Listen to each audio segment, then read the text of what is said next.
সুপ্রিয় দর্শক শ্রোতা, স্বাগতম আজকের বিশ্ব চ্যানেলে। আশা করছি আপনারা সবাই ভালো আছেন এবং সুস্থ আছেন। মধ্যপ্রাচ্যে আবারও অগ্নিগর্ভ পরিস্থিতি। আজ ভোরে ইয়েমেনের রাজধানী সানায় তীব্র মিসাইল হামলা চালিয়েছে ইসরায়েল।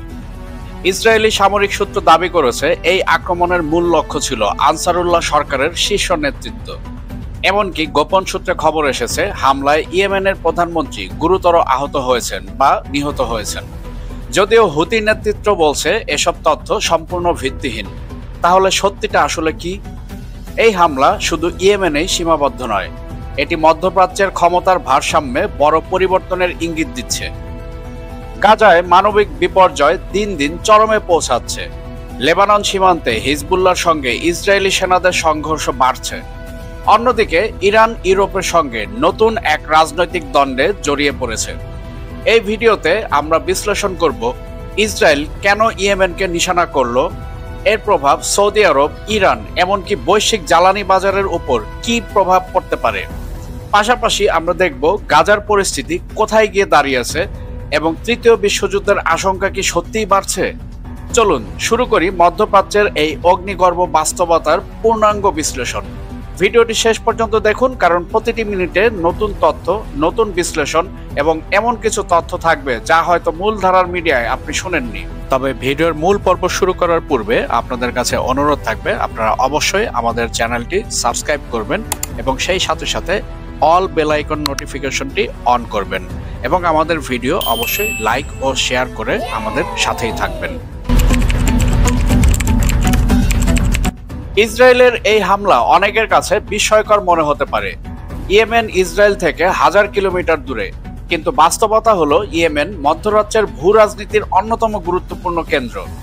ইয়েমেনের আনসারুল্লাহ বা হুতি আন্দোলন ইরানের ঘনিষ্ঠ মিত্র হিসেবে পরিচিত।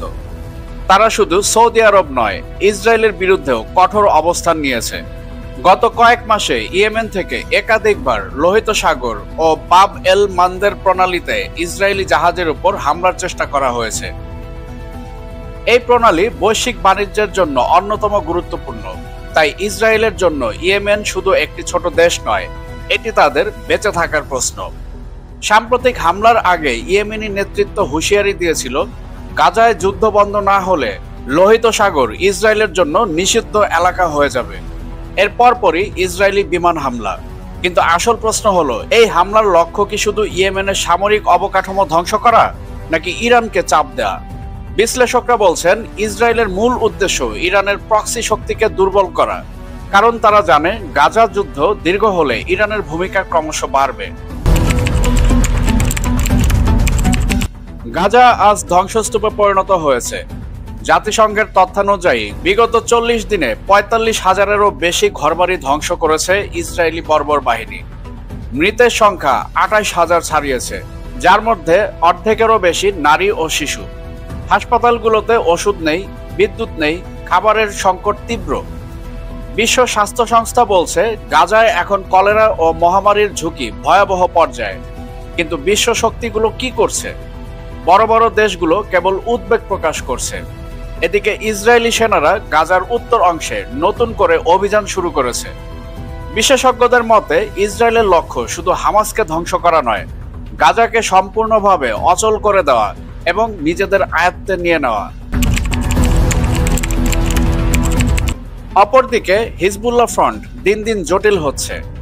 লেবাননের দক্ষিণ সীমান্তে প্রতিদিনই গুলি ও রকেট হামলা হচ্ছে। ইসরায়েল বলছে তারা হিজবুল্লাহকে শক্ত বার্তা দিবে। অন্যদিকে হিজবুল্লাহর নেতা হাসান নাসরুল্লাহ হুঁশিয়ারি দিয়ে বলেছেন, যুদ্ধ শুধু গাজায় সীমাবদ্ধ থাকবে না। যদি লেবানন ফ্রন্ট পুরোপুরি জ্বলে ওঠে তাহলে এটি ইসরায়েলের জন্য দ্বিতীয় যুদ্ধক্ষেত্র তৈরি করবে। ইসরায়েল কি তা সামলাতে পারবে? সামরিক বিশেষজ্ঞরা বলছেন দুই ফ্রন্টে যুদ্ধ ইসরায়েলের অর্থনীতি ও সামরিক ক্ষমতার জন্য ভয়াবহ এক চ্যালেঞ্জ। ইরান এই মুহূর্তে সবচাইতে বড় প্লেয়ার হিসেবে পরিগণিত হয়েছে। যদিও তারা সরাসরি কোনো যুদ্ধে নেই, কিন্তু তাদের প্রভাব চারদিকে ছড়িয়ে আছে। হুতি, হিজবুল্লাহ, হামাস সবাই ইরানের বন্ধু। ইরান গোপনে অত্যাধুনিক ড্রোন, ক্ষেপণাস্ত্র এবং গোয়েন্দা সহায়তা দিচ্ছে। সাম্প্রতিক রিপোর্ট অনুযায়ী ইরান সিরিয়ার দক্ষিণাঞ্চলে নতুন বেস তৈরি করেছে। সেখান থেকে গোলান মালভূমিতে হামলার প্রস্তুতি নেওয়া হচ্ছে। এর মানে যদি যুদ্ধ বাড়ে, ইসরায়েল শুধু গাজা নয়, লেবানন ও সিরিয়াতেও ফেঁসে যাবে। এই সংঘাত শুধু মধ্যপ্রাচ্যে সীমাবদ্ধ থাকবে না। লোহিত সাগর এবং হরমুজ প্রণালী বিশ্ব তেল সরবরাহের জন্য সবচাইতে গুরুত্বপূর্ণ রুট। যদি ইয়েমেন বা ইরান এই প্রণালী বন্ধ করে দেয়, বিশ্বে তেলের দাম আকাশ ছোঁয়া হয়ে যাবে।